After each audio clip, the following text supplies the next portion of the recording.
It is not a matter of if, but when Joe Barry, defensive coordinator for the Green Bay Packers, will be fired. And we're going to tell you who his replacement should be. The Los Angeles Lakers, known for only hanging world championship banners, decides to hang a mid-season tournament banner. And Chip Kelly says no more conferences in all of college football. And I am here to tell you why that is the stupidest idea I have ever heard. That and more coming up on Sports Talk with Dad right now.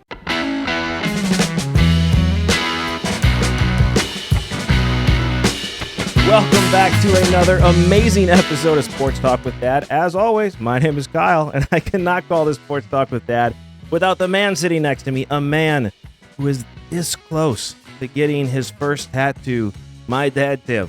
No. We're in striking distance. For those of you that have been watching for a long time, you know what we're talking about. For those of you that are new to this channel, we had a bet about 6-7 months ago where if we got to 100,000 subscribers by December 31st, very specifically at 11:59 and 59 seconds, this man would have to get a tattoo of our logo on his body in a place of my choice. See, I never agreed to a place of your choosing. Well, we changed the bet. You changed the bet. Yeah, I haven't. Because when we made this bet 6 or 7 months ago, we were at like 30,000 subscribers. I had no idea we would be within striking distance of this bet coming true. Thank you so much to everyone who is subscribed. I really appreciate it. But the goal is 99,999 at 11:59. No. And then click over. We need 100,000 because here's the thing. If it is 12 midnight on January 1st in the year 2024, it's done. I'm out. He was very specific on this. He gave me no loopholes. None. It even counts for the milliseconds. Like the clock has to toll 12. That is very specific on that.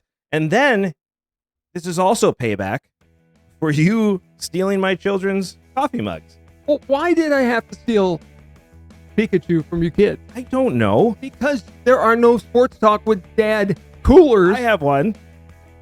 That I wasn't looking for a coffee cup. I was looking for my regular coolers. Yeah, they're all around. I have to wash them. That is my bad. And I even like your Scrooge and Marley today. You were very festive. You got the nativity scene. You got the Pikachu and a Christmas hat that you stole from my children, which kind of goes against the spirit of Christmas. But you do you. And you have your Scrooge and Marley. Kids are going to forgive me considering how much they're going to get. Yeah, quit spoiling the children. My children are the only grandchildren in the family, and they get spoiled rotten. Because they're great kids. They are great kids. I am very blessed. And but yes, Scrooge and Marley, you were in a play where you actually played Scrooge. I did. I was on stage for 2 hours and 47 minutes. What? That play was 2 hours and 47 minutes long. Was it that long? Something like that. I don't remember. I mean, I know Patrick. He does like long shows, but he is an amazing director. He was. Patrick Strain, everybody. I don't think it was that long. But I was on stage for the entire thing. You were good. It was impressive. Your brother tricked me into even auditioning for that. Yeah, but it was good bonding between you two. It was fun. It was the hardest thing I've ever done. It was one of the best things I've ever done. Yeah. I love acting. I used to do it all the time. And try Antigone. In Antigone, I had 3 page-and-a-half long monologues and 1 2-page monologue. And you were very to have memorized. You were very good. I appreciate it. But with the Christmas season being here, you and I, for those of you that don't know us very well, we are huge Christmas Carol fans. I have read it once already. So have I. You have watched several movies, as have I.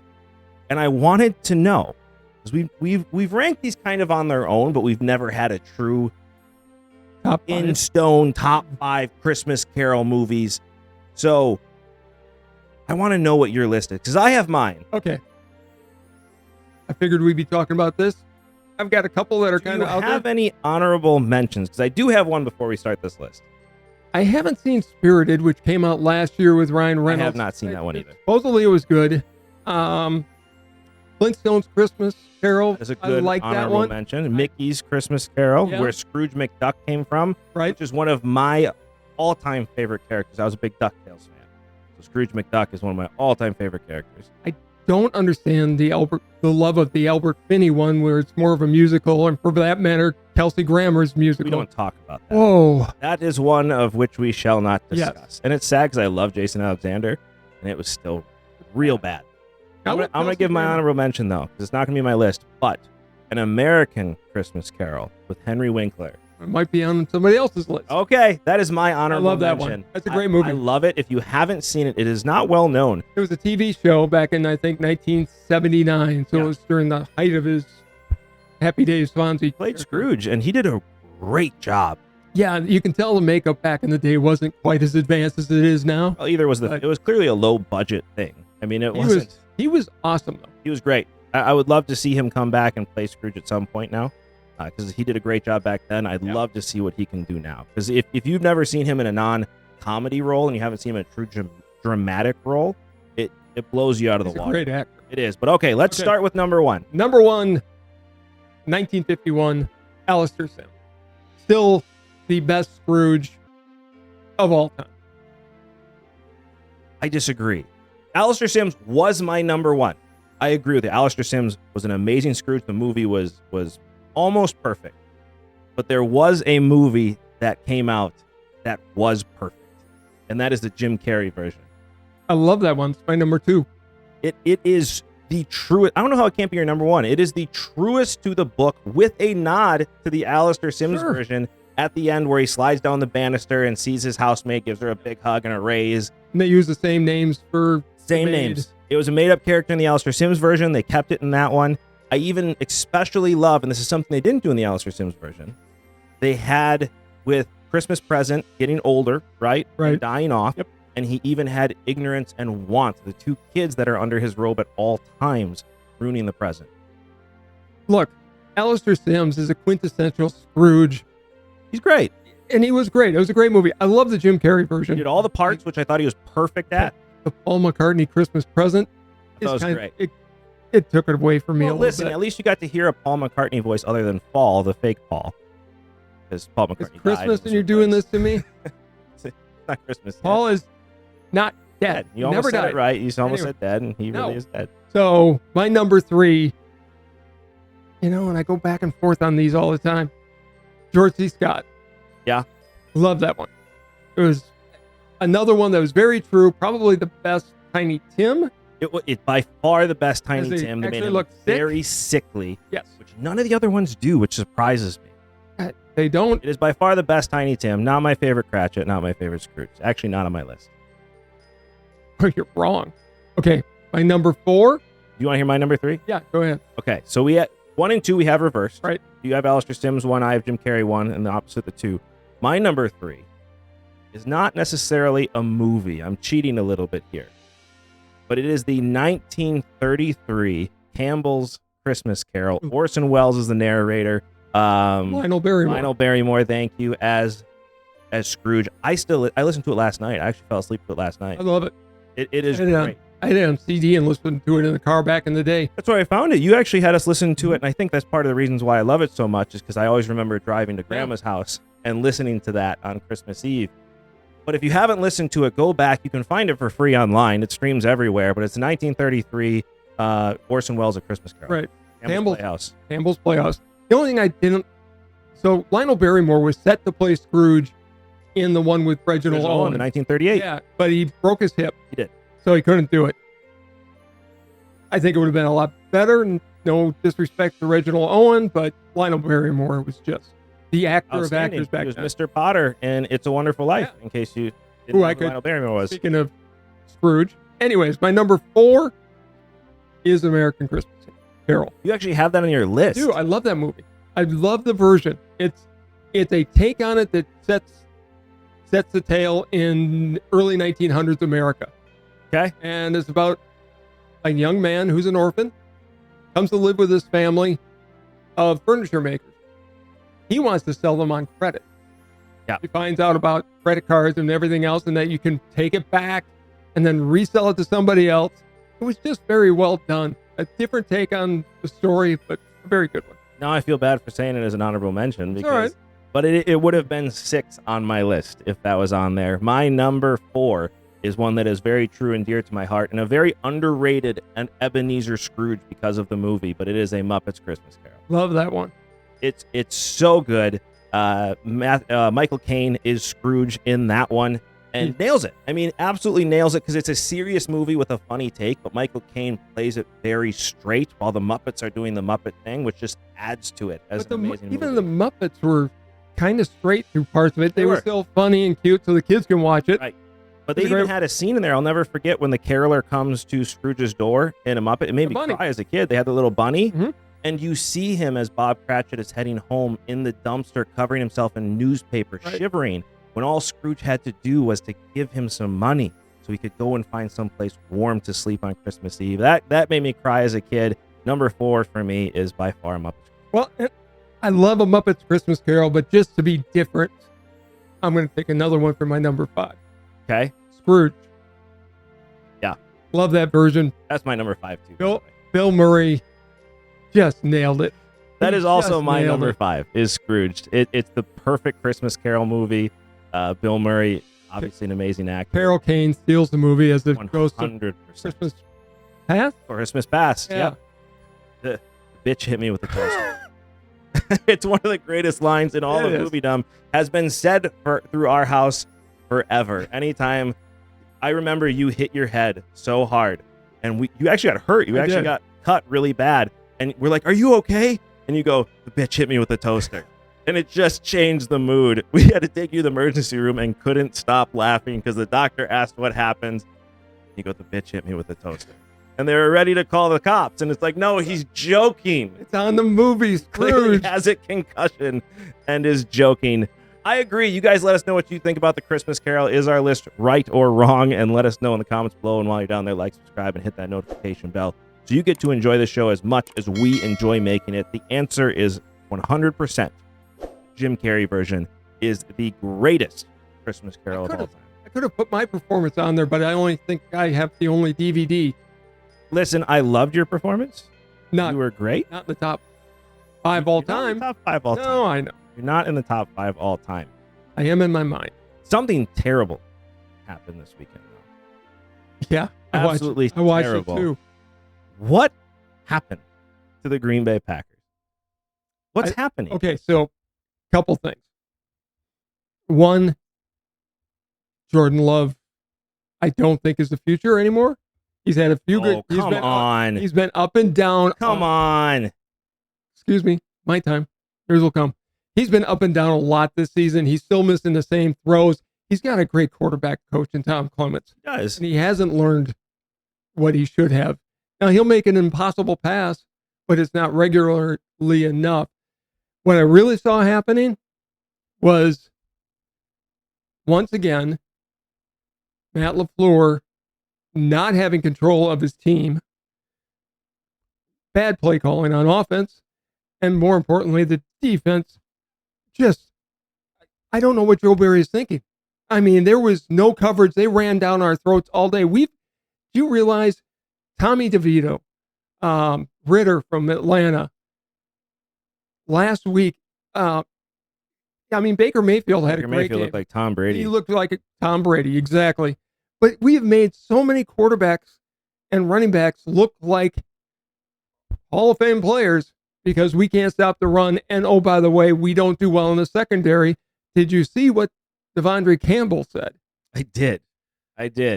Devondre Campbell said, "I'm not playing through injuries anymore." He had a whole long thing, but his basic thing was, "I'm going to treat these people how they treat me. And I'm done playing through injuries. I'm done doing this for a team that's just going to be terrible." And it explains why Jair Alexander is not playing. I was just going to ask, do you think it's because of Joe Barry? Yes, 100%. I thought that from the word go. I said that on this show weeks ago. It's because of Joe Barry. And on top of that, the reason Matt LaFleur should have been fired on Tuesday, today, was because he didn't fire Joe Barry yesterday.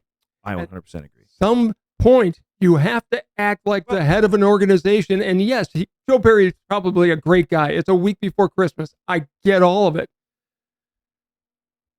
Sometimes you have to just make the tough decision. Listen, and it's he can't about do it. Performance. And listen, if I'm performing this bad, doesn't matter if it's before Christmas or after Christmas, I'm not keeping my job. Right. That's the reality of the situation. You're fighting for the playoffs here. You should have given him mercy and fired him last year and had him give the chance to get another job. The thing is, here's the big thing about both coaches, right? There's no creativity in the offense. None. Zero creativity. They ran slants like 15 times the same play. They're running the same play over and over and over again. And that's the definition of insanity. Let's do the same thing week after week, play after play, and hope it works. Hope you get a different result than you've gotten the 15 times before. Right. There was, you look at the games against the Chiefs and the Lions and kind of the Chargers, but especially against the Chiefs and the Lions, they were rolling Jordan Love out. They were moving him up in the pocket. They were hitting him with button hooks. They were hitting him with posts. He still can't throw the damn deep ball. But they were opening up different options. The deep ball was actually open for him because of the creativity they were doing. They were running up the middle. Again, not running up the middle with Quadzilla himself. Why are you not doing that? Well, they had Aaron Jones in there on Sunday, and he started the game again with like 40 or 50 yards in the first quarter. Yeah. Silent for the rest of the game. Right. I don't know what they're doing with him. You're not holding for a playoff run. We're not in the playoffs anymore. And we're not going to be. I was starting to change. I had said 5-win team. They're at 6 right now. Yeah. They could lose every game the rest of the year. Jordan Love is not the problem. You can't blame the quarterback when the offensive play calling, the offensive scheme is this bad. I can blame him for not blame going anyone. I can go up there, blame him for not changing the play at the line. And when he does do that, by the way, he does well. Correct. But this is LaFleur grabbing the harness again and pulling anytime they fall behind, and that messes with a first-time starter's head. He needs to. Jordan Love has to start getting balls to be able to look at his coach's face and tell him to back off. But the problem is Matt LaFleur doesn't answer to Gutekunst. Right. He answers to Mark Murphy. Gutekunst drafted Love, so Gutekunst has his back no matter what. But again, LaFleur doesn't answer to Gutekunst, which is a huge problem in the organization. But here's the thing with Joe Barry. Against Kansas City Chiefs, the Packers blitzed 55% of the time, ended up with 4.5 sacks. Okay. Guess how many times we blitzed on Sunday? I didn't see one. We didn't. Against the Chiefs, 55% of our plays were man coverage. Guess how many percentage of our plays, or let's just do it this way. How many man coverage plays did we run on Sunday? Considering how bad it was, I'd say 0. 7. 7? 7. 7 of our defensive plays were man coverage. Baker Mayfield against the zone was 22 of 23 with 4 touchdowns against the zone. That means the rest, the plays that he had man coverage that he actually threw against, he was 1 for 4. The Packers have the personnel. This is the worst offensive line in the league, and you're not blitzing. The Packers have enough personnel on both sides of the ball to be a 9-win team. They should be a 10-win team. Maybe. They should have won all these last 5 games. I don't know if we beat the Panthers next week with the way we've been playing. I'm not sure. I mean, we're definitely not beating the Bears. We're not going to beat the Bears. Well, Bears are still the Bears. Bears are still in the playoff run, and they should have won on Sunday, except apparently Mooney forgot how to secure a ball. Probably one of the best, since Rodgers, one of the best Hail Mary passes I've ever seen. Yeah, Justin Fields is the man. But no, he's not. He's going to be gone, but that's another conversation. The Packers need to do something.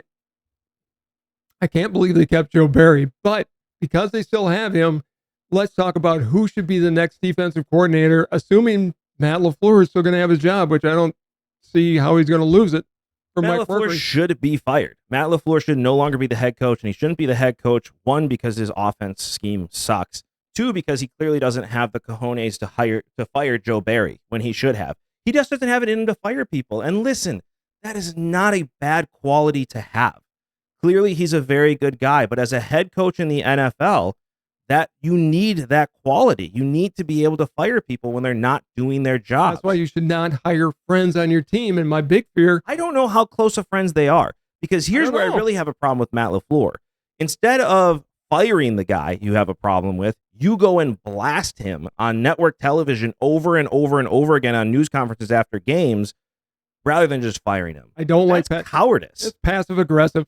And I don't know if he's trying to get him to quit. If I'm Joe Barry, there's no way I'm quitting. I'm not going to walk out on a contract that I've got. No, they need to fire him, and they need to either bring in Ben Johnson from Detroit. Tough getting him as anything but a head coach. I want him as a head coach. I want him as a head coach. Or Eric Bieniemy from Washington. I don't want Bieniemy. And Ben Johnson would be great.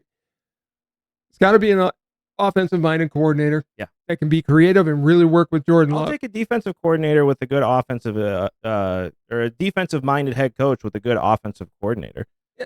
Let's take a look. If I were Doug Peterson, I would have called Frank Reich to come down and help him, because when they were together in Philadelphia, they were great. Yeah. Same thing needs to happen in Green Bay. Mark Murphy, as you said, the organization. Frank Reich got a head coaching job, though. He did, but he got fired. So if I were Peterson, I'd bring him down. Well, he's not doing anything. The Packers organization is so screwed up. They've got to have a complete realignment. Mark Murphy's got to have the integrity to say, you know what? I'm operations. Gutekunst, LaFleur rolls to you. And he's got to look at LaFleur and go, yeah, we're not doing this. I'm out. He won't, though. He won't. He's only a year away. He's not going to, from retirement, he's not going to make any big changes. We're going to stick with this again next year, which is a travesty. But say Joe Barry gets fired, right? And no guarantee, LaFleur, by the way. No guarantee. But he's got to. He's got to go. But say LaFleur stays as the head coach, which I think is going to happen. You have a couple of choices. One of the big choices you have mentioned several times is Jim Leonard, who the Packers tried to hire instead of Joe Barry a few years ago. And I'm not sure Leonard wants the job anymore. I mean, he's a great college defensive coordinator. He could work for Alabama, USC, any of the big programs. Yep. They tried to get him in Green Bay. He took the year off after he got fired from the Badgers. Well, this was before, don't forget. This was before. It was before he left the Badgers. Yes. He signed back up with the Badgers. Loyalty to Paul Chris, probably. I think he was being tapped on the shoulder as the head coach, and then the rug got pulled out from under him. As it should have. Yeah. In any case, Leonard had to have hip surgery. He took a year off. I don't know that he wants to come and do an NFL gig, but if they're going to get somebody from the outside, Leonard would be a good one. I've gone really, really tired of the attitude in Wisconsin, though. Give the job to a Wisconsin boy. Screw that. I want the best person for the job, and the other person. I was going to say, I have a Wisconsin boy that could take this used job. to play here. Al Harris would be my choice. Al Harris is the secondary coach in Dallas right now. Al Harris, talk about a guy who knows Green Bay. He taught Matt Hasselbeck not to mouth off in a playoff game. He did? He said, we're going to take the ball and we're going to score, and Al Harris picked him off and scored a touchdown instead. Al Harris is a hard-nosed football guy. I love Al Harris. I do too. He did cut off his dreads, though, and that makes me sad. I would like him for defensive coordinator. I don't think he's ready for a head coaching job. That would be unfair to him, actually. No, I don't think so either. I mean, there's really been one coach that's jumped up from like a special teams coordinator to a head coach and had success, and that was Mike Ditka for the Bears. True. But he had a very strong defensive coordinator on his side at that time. Let's not kid ourselves. On that 85 Bears team, there were co-head coaches. Correct. You have the defensive side and Buddy Ryan, and the offensive side on Mike Ditka. Who told Ditka to get the hell out of the room on the defensive room. But Al Harris coming in as a defensive coordinator, he's clearly earned that option with what he's done with that secondary in Dallas right now. Bringing him into Green Bay, especially to work with Jair Alexander. We have Owens on that team. We did have Rasul Douglas, but he's gone now. You have Stokes coming back. I mean, he could really fire up that secondary, bring in a strong defensive line coach to work with a very talented defensive line. He's going to blitz. That guy blitzed in Green Bay like crazy. He was our number one sack leader one year, or at least second place. The worst thing that can happen to you as a coach is somebody quitting on you. The team has quit on Joe Barry, and I think for the most part, Matt LaFleur as well. They have. Listen, Matt LaFleur shouldn't be there. You need to bring in somebody like a Ben Johnson, bring in Al Harris as defensive coordinator, and build your staff from there. That's the first move I do, and let Gutekunst make those hires and be done with it. But there was an interception, though. I'm going to go away from this for a second here, because I've been toying with an idea. Okay. I stole this from somebody else. It's on Mike Greenberg, and I definitely stole this idea. But we've talked about this before, and I just think it needs to happen. The Bears happened. You're not. Where it wasn't an interception. This is not baseball. This is football. We're not. You should treat interceptions from quarterbacks like you do errors and hits in baseball. Because you look at what happened in Chicago, and Mooney just dropped the ball. It bounced off him and was an interception. At the end of the year during contract negotiations, why should that count against Justin Fields as an interception when it clearly wasn't his fault? Does he get credit for the wins? He gets credit for the wins and losses. Same as, well, you can't say that, because do pitchers get credits for the wins and losses? Depends on how long they pitch. If there's errors and hits in the game, right? makes my point. It's going to get too diluted.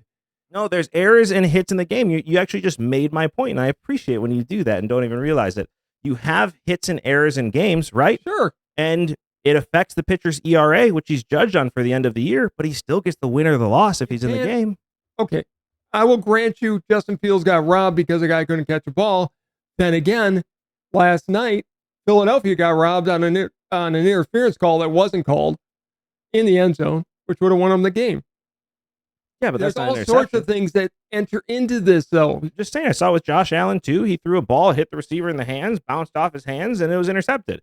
That shouldn't count against Josh Allen. That should be a defensive takeaway, not an interception against the quarterback. I just think this needs to get more traction. This makes perfect sense. I hate Moneyball. This isn't Moneyball. It is Moneyball. You're adding in more statistics for people to have to try and follow and figure out. Keep it simple.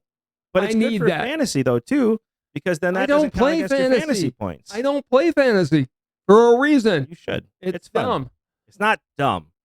And the amount of money that's bet on it, no, it's not dumb. It's $1 billion industry. But I'm just saying there is an opportunity here to change football for the better, and that's stop blaming quarterbacks for interceptions that weren't theirs. You can truly see an efficiency from a quarterback then, because Justin Fields is going to be credited with an extra interception that he didn't have. Let me ask you this. Say that Justin Fields play in the end zone. Say it hits off the defender, he drops the ball, and it just falls in the receiver's lap. What should we call that? Touchdown. You got to call it something. You can't give it a completion because it should have been an interception. It is a completion. The defender just dropped the ball. It should be an error on the defender. Let me ask you this.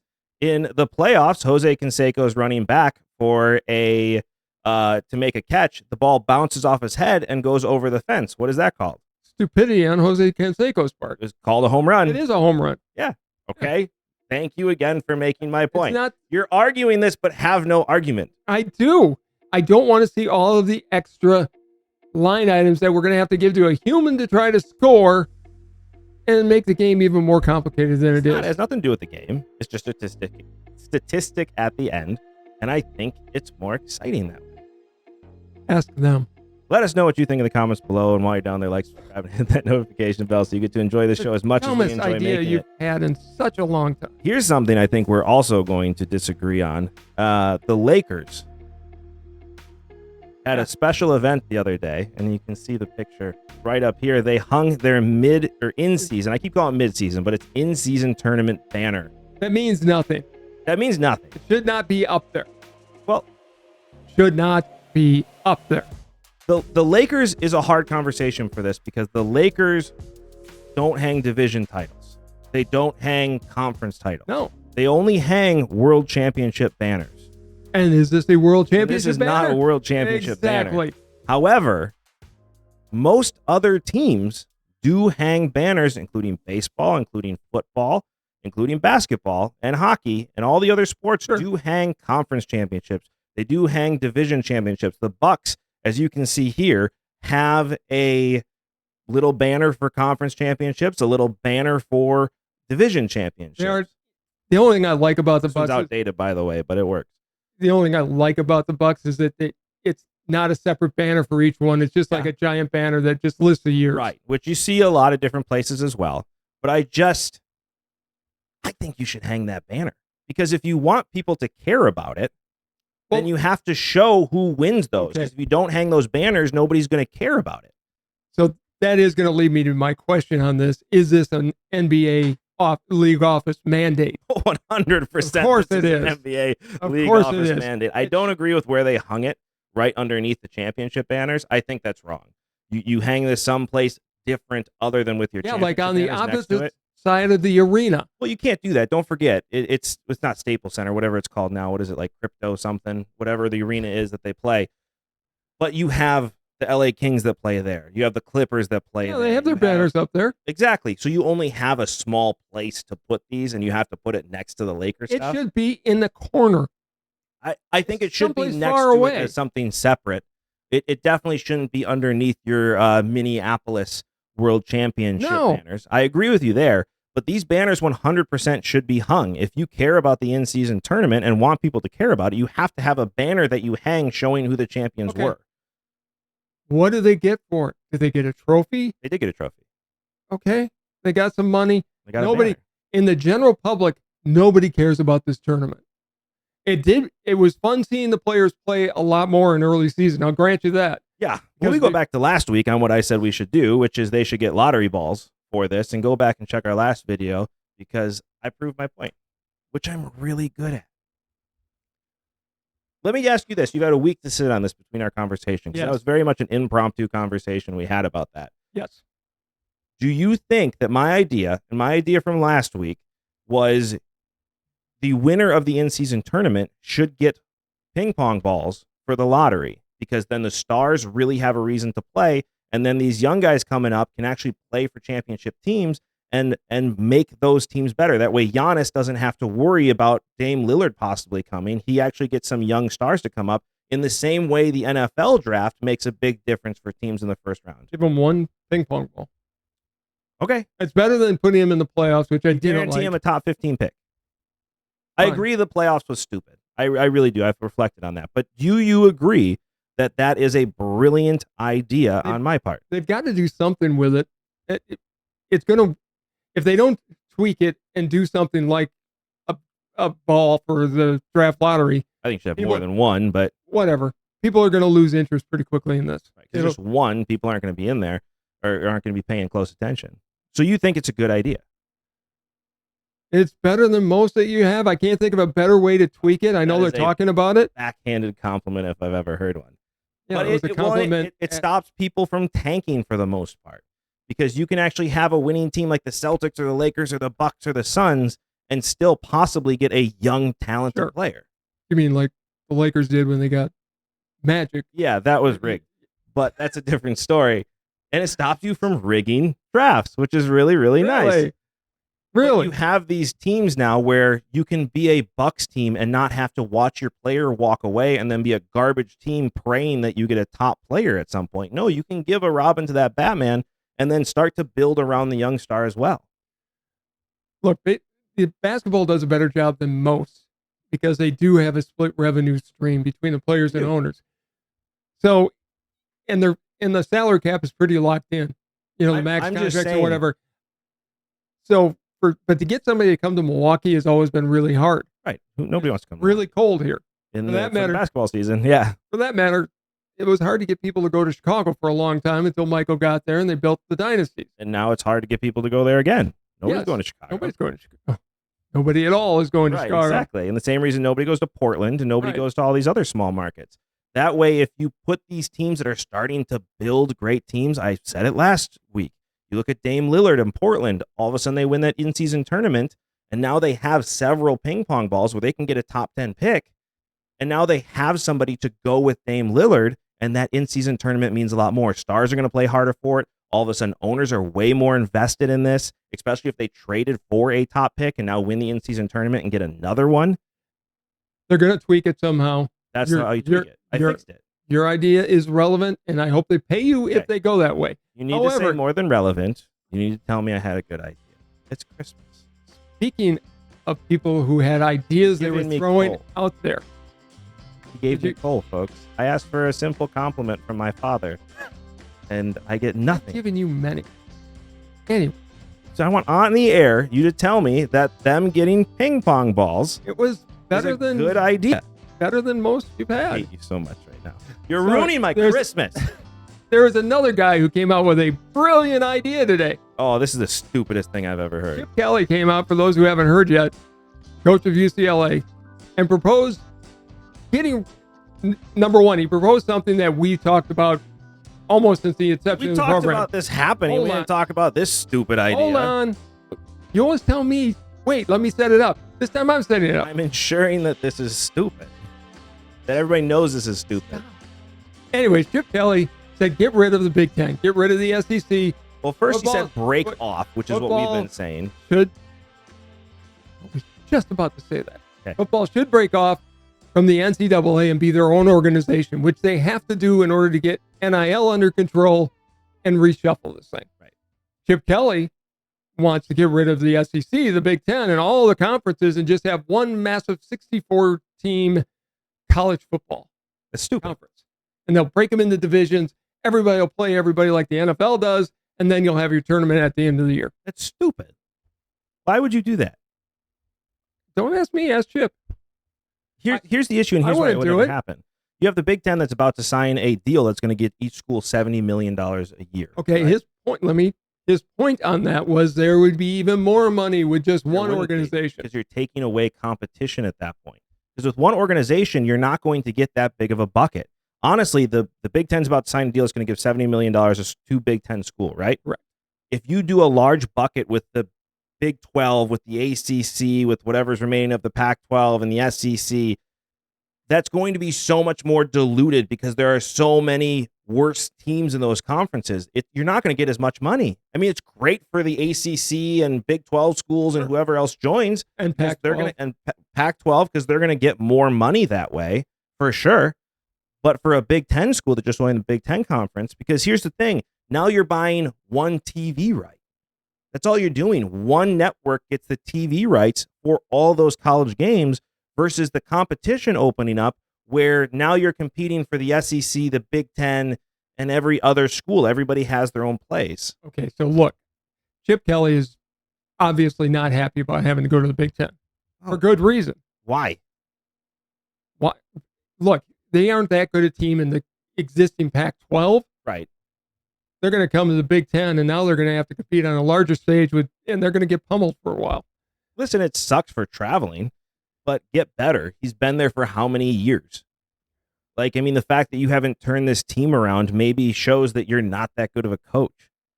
Maybe. Like, you've had every opportunity to turn this team around. I mean, if you're not ready for the Big Ten, USC turned their team around in 2 years. They were great last year. They sucked this year because their quarterback is an egomaniac and was more focused on getting part of a football team than he is winning football games. You mean the guy who's going to be the next Chicago Bear quarterback? That'd be a dumb decision, but it is the Bears. It is the Bears. Look, I don't agree with it either. I think there's value in having the Big Ten and the SEC and the rivalry between those conferences. There's tons of value. You're going to monopolize college football. I mean, that's dumb. Yeah, and they're going to make what was the NCAA, and they're going to make it even worse. Right. Because now you've got one person with all the power, whoever the commissioner is. They need to break football off. Let swimming and volleyball and tennis and whatever stay in their region. Having somebody travel from Southern California to Rutgers to play a volleyball match is ridiculous, and it's not fair to those kids. I mean, you've already seen that in other sports. You look at women's hockey, right? There's not a lot of colleges that carry women hockey, and so they have their own separate thing that's not the Big Ten. It's the same thing in men's hockey. I think it's the Big Ten now, but hadn't been for a long time. Women's volleyball is Big Ten, but before then it wasn't. They had their own conference that they broke off into. So you can clearly do that within, Big Ten schools and break off into different things. It's happening now. There's no reason for the golf team to be traveling all over the country. I mean, except to play on really cool golf courses. Well, yeah, if I'm a golfer, I want to do it. If I'm on the team, absolutely. I mean, we already know that college sports has nothing to do with academics anymore. Which is sad. We don't have to pretend that this is a thing. Look, they need to break it off for only one reason. They need to break it off and make it a separate entity so they can get rid of this NIL or at least get it under control. Well, the transfer portal is a joke at this point. We had an idea a while ago, and I don't know if we ever talked about it on the show, but if a coach is fired or leaves, that player should be able to transfer immediately without any penalty, wherever he wants, no stipulation. That should 100% be the case. Outside of that, I don't see why you should be transferring. I know the West Virginia Attorney General took this to court, got a temporary restraining order that's basically going to open up NIL. You can go anyplace, anytime. Right. I don't like that. I think there still should be rules. If you make a commitment to a university, college football is more than just the sport, or it should be. These kids are there to get an education, and going from one school to the next, when are you going to get your degree? Right. Your credits may not transfer. I've been to schools where my credits didn't transfer. Like, that happens all the time. The way they have it now is you can transfer once and play right away. And then you can transfer as a graduate because technically you've graduated from that school So there's nothing to hold you back there. So that's why you see the graduate transfers. That's always been a thing. I mean, even that's a little crazy to me. Like I said, I think if a coach is fired or leaves, then you should be able to transfer. Like you signed up for this at this point. There needs to be a Bo Ryan rule that a coach can't be vindictive and keep a player from going to certain schools. And for those that don't remember, now. Bo Ryan, coach of the Badgers, had a kid that played for him, and the kid wanted to transfer. Just wasn't getting enough playing time or whatever. There were 11 schools that they didn't play the entire time that he was with them. And Bo Ryan banned him from doing it. And by the way, he went on Mike and Mike way back in the day and looked like a fool because it was just, he looked vindictive. He was. And small. Yep. All the above. It's been forgotten. And I don't think so. Who was he the coach for again? Bo Ryan? Badgers, right? Yeah, it makes sense. It's a crappy team, crappy organization. Better than Ohio. Hey, we hang banners, man. We hang championship We will banners. too, because Luke Fickell will get us there. Getting back to close this thing out, no, there shouldn't just be one giant football conference. They should be an overhanging organization running college football separate from the NCAA. Yeah, the Big Ten needs to stay the Big Ten. I don't even think that's true. I don't.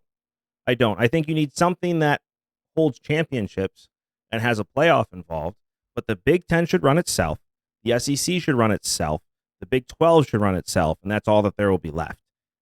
Those three should break off and do their own thing, run their own conferences in their own ways, and it's a fight to the finish where you have a championship where you have simply the three conference championships play each other. One gets a bye, whoever has the best record or whatever you decide that to be, and then the two play each other for the champion. Well, I don't think you should have interconference play anymore. That's never going to happen. There's going to be 12 teams in the playoff. But imagine if you had three conferences and they had no interconference play. They just played each other. They're three massive conferences that only play each other. And at the end, you have the three conferences. Say it's four conferences. I don't know who else you could bring in there, but say you bring in a fourth, right? And then they play each other for a championship at the end. That makes the conference championship mean that much more in the areas that those schools and the regular seasons mean that much less. I disagree, because it's not, because you're playing now where the regular season matters, because you can create a playoff within the conferences where you're playing each other, and then all of a sudden you go and it's just four teams left, and it's the conference champions that are playing each other. It's going to be very hard for somebody in the Big Ten to play a game outside of the Big Ten. There's just so many teams. That's what I'm saying. You shouldn't play outside of the Big Ten anymore. Well, you shouldn't see that. You should play your own conference. It's how it used to be. You only played your own conference, except in random situations, mainly if you were playing Notre Dame. Which USC did for years and Michigan did for years. Correct. That was their outside the game. You should go back to playing within your conference. Yes, break off. But this whole idea Chip Kelly has where you create one giant conference in divisions, go figure out how to coach a winning team. Well, you shouldn't worry about yourself. Like Nick Saban wants to say something about it, go for it. He has a winning team. You should figure out how to recruit and make your team better rather than worrying about speaking on some giant conference is a stupid idea. Wow. I didn't know you felt that way about Chip. I don't like when people talk out of their place like that. Like, go focus on creating a winning organization, and then you can have an opinion on this. You got bigger things to worry about. He's been a coach for a long time. He's seen the inner workings of it. I think it's a valid idea to toss out there. It's a dumb idea. Was I cool just now? Yes. Merry Christmas, Chip Kelly, to you and your family. I love you as a person. You seem like a nice guy. The best part of his suggestion, though, which I do agree with, is football needs to break away from the NCAA. Yeah, of course. Everybody knows that. You need to create your own rules within. But I am saying you create these conferences, you just play within your own conference, and at the end, you have bragging rights for the year when you face each other. It's a great idea. It's a brilliant idea. I pat myself on the back. I made it better. Oh, it's twice today. But you let us know what you think in the comments below, and while you're down there, like, subscribe, and hit that notification bell so you can enjoy the show as much as we enjoy making it. My mind blanked because of what you said. I was like, wait, I'm not doing that bad. So you were 2-3 last week. Football picks. I was 3-2. Yeah, we're really bad at this. We are bad. Do not take our advice. It's not good. No. I mean, I think we both have winning records, but it's so close that you're not going to... We need to rack it up for the end of the year so we can actually see where we're at. But it's pretty... I definitely don't have a winning record. I can tell you right now, you had a good streak. I had a good streak. I do not. I am not good at this. This is going to be a week of hard picks. All right, you get the first one as always. Bengals at the Steelers. Playoff matchup. So this is a big swing game, isn't it? Yeah. So if the Steelers win, they're in the playoffs, and the Bengals are out from the looks of it. Yeah, they are. So Bengals are 8-6. Steelers are 7-7. Steelers are starting Mason Rudolph. Yeah, which is appropriate for Christmas. Hey, maybe his red nose can lead them to a victory, but it won't. Browning is looking amazing, back-to-back 300-yard games with a comeback victory in there. This kid is clearly ready to rock and roll. The Bengals are going to come in and destroy the Steelers. Yeah, I don't see any way the Steelers win. They have no offense. I feel bad for TJ Watt to be on a team this bad. Speaking of a team that needs a new quarterback. Yes, it. Whopper Jr. hands is not cutting it, and they did nothing to make that backup situation any better. And they haven't really given him any weapons either. What are you talking about? They have George Pickens. Okay, that's one. I mean, it's not an old Steelers team. Tomlin's been a great coach, but they're missing a lot of parts on that team. They do have to rebuild. Yes, they do. My pick now. We're going to go, and this is I took the Bengals, by the way. Did you take the Bengals? All right, this is an interesting one because it very much has playoff implications. We're looking at the Browns at the Texans. Got the old man of the sea coming in last week or a couple weeks ago to play for the Browns, and Joe Flacco said it right this time. Hey, they didn't call him Falco. He looked really good last week. Have we heard CJ Stroud? He's going to be starting this week. The rumor is he's going to be starting. He may be a game time decision, but he'll be starting this week. I've got to be honest with you. I think Flacco has found a resurgence. He's found new life. He's experienced. This is not going to surprise him at all. I think he goes, even with CJ Stroud, if he does play, I think they go into Houston and they win the game. The issue with the Texans is not that CJ Stroud's going to be back. It's the fact that his top two receivers are down for God knows how long. They're both hurt. He's playing with third and fourth, fifth, sixth string receivers at this point. It's going to be hard, but the thing is, you're also going to see Flacco come back to reality. He had one season like this, and it's where he won the Super Bowl. Yeah, but he's only having to play down the stretch. So it's not like he has to play a lot of games. The only thing I see on here is that you're going to have an issue is that even with CJ Stroud playing, you have no weapons that he's been relying on this entire season. And you have a defense that really hasn't kept them in a lot of games. They've showed up when they've needed to, but it's been pretty tough for him. I'm a big believer in CJ Stroud, though, and I'm going to go with the Houston Texans on this one. Okay, you're wrong, but we'll mark that down. Next game, this one's going to be very interesting because the Cowboys just look bad in Buffalo. They have to travel to Miami to play the Dolphins. Another road game. The Dolphins have yet to clinch the playoff spot. They're currently the number 2 seed, where the Cowboys have clinched a playoff spot along with the Eagles and the Niners. The AFC is very much still up for grabs, even though they're at 10-4. It's going to be an interesting one because you are playing in Miami, which is where Miami does best, but you have a Cowboys team. It depends, again, as always for the Cowboys, what Dak Prescott is going to show up. Because last week, all of a sudden, Dak showed up again, the bad Dak. Right. This guy was on pace for MVP, and then all of a sudden just tanks. It's like if he plays with any type of true confidence, he folds. You take him out of Texas or AT&T Jerry's house with that place he's comfortable with that turf or whatever they've got down there, he turns into a different quarterback on the road.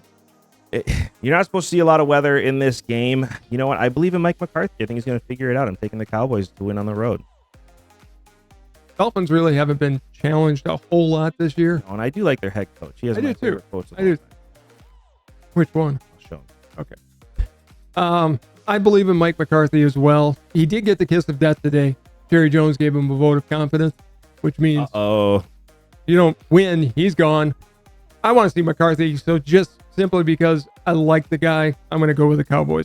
You're copying the man with the losing record. That's a very bad idea, sir. I know, but I like McCarthy. So here's an interesting one because you have two teams that have already clinched their playoff spots. But there are two teams that are also currently the number 1 seeds. You have the Ravens at the 49ers. This is going to be a good game. Super Bowl preview? It very well could be. They're both 11-3 teams. I mean, it very well could be. This I'm going to go with the 49ers because it's at home. If this were in Baltimore, I'd go with Baltimore at home. Brock Purdy right now is the leading candidate for the MVP with Lamar Jackson in a close second. And you have Christian McCaffrey for the 49ers, who's also probably number 3 on that list. Purdy is he's not the guy that is going to go down and can just win a game with 30 seconds left, like a Dan Marino or Brett Favre or somebody. He's a Kurt Warner. He's really? Kurt Warner. He's better than that, you think? Well, then he's a Hall of Fame quarterback if he's better than that. Maybe. But he is in the perfect system. Kyle Shanahan is a great head coach, and he's got a great organization. I'm going to go with San Francisco. Yeah. He's Kurt Warner, which makes me not like Brock Purdy all of a sudden, because he shouldn't be in the Hall of Fame either. No, Lamar Jackson, this is his year. This is Lamar Jackson, who is going to own the NFL. This guy is going to the Super Bowl. He's going to win a Super Bowl. I am a believer in Lamar Jackson. The Ravens are going to go into San Francisco and say, we own this league. Ravens are going to walk away with this one. The biggest difference is Lamar Jackson is a guy who can put a team on his back. He has several times. Yeah. Not in the playoffs, but in the regular season, he's very good. And in the battle of nobody really cares, but we have to. We're still in the playoff hunt, man. We're still in the playoff hunt. They could go to Carolina and get beat. Yeah. They're that dysfunctional. Packers at Panthers. Panthers won last week. They did? They have a mini winning streak. Can you call one a winning streak? When it's the only one you've got. That the Lions used to. Yeah.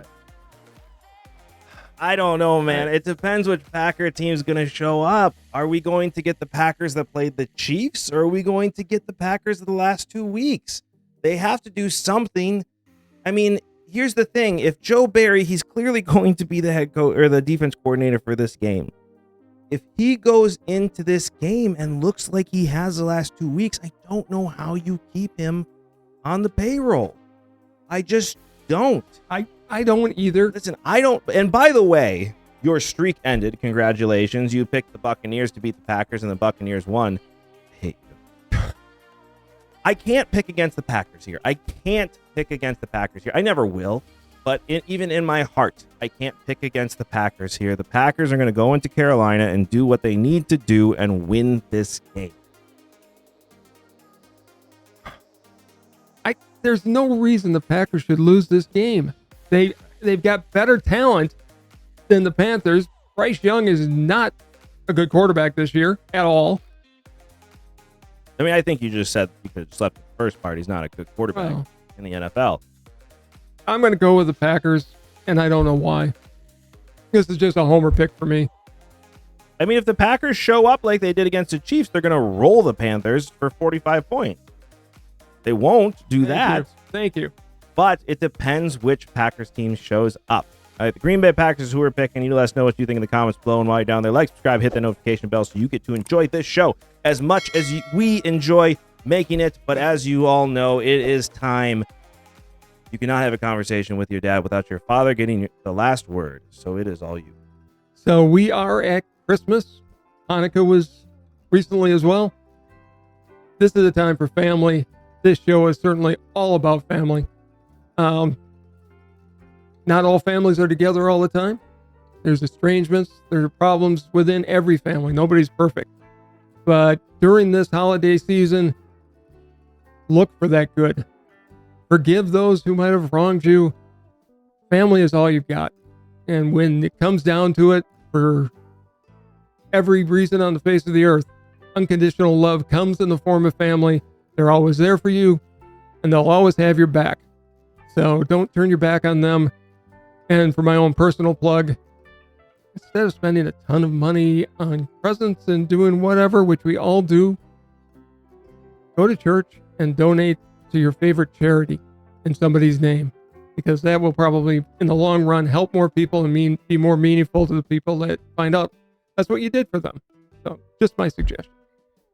First part could easily be summed up with forgive me my trespasses and forgive those who trespass against us. Thank you so much, as always, for watching. This has been Sports Talk with Dad. We'll see you next time. Bye, everybody.